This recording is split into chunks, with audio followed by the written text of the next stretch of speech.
Hello everyone मु आज भाविली कखारु डंक राई बनेबी जेहेतु कखारु डंकटा आम बाड़ी रे ହେଇଛି जाउची तोलिके आनिबी तापर करिबी।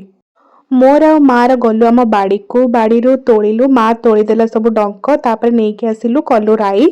मते कमेंट करी जणेबे कखारु डंक राई कहार कहार पसंद।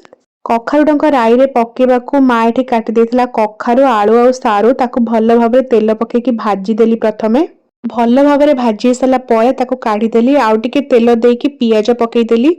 पियाज टिके भाजी सारा परे गोल्डन ब्राउन हैला परे मु सोरिष अदा रसुण पेस्ट बनैथिली ताकू पकेइली भल भाबरे कसिली। तापर सब गुंड मसला ऐड कली। बेसी किछि गुंड मसला नुह खाली धनिया गुंड लंका गुंड हळदी गुंड बास एतिकी।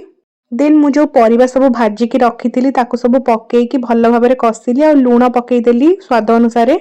सब परिबा को 10 मिनिट कसी सारा परे डंक ऐड करी भल भाबरे कसिली। मु एठी गोटे बड़ बाउल पानी ऐड कर देली तापर ताकू घोड़े की छाड़ी देली 10 मिनिट।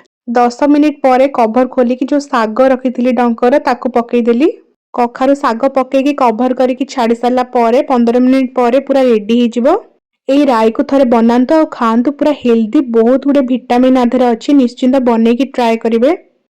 एटा ओडिशा रे और गाँ मानकरे बहुत ही फेमस गोटे खाद्य तो बहुत गुडे विटामिन अछि खांतु और मते कमेंट करी जणांतु।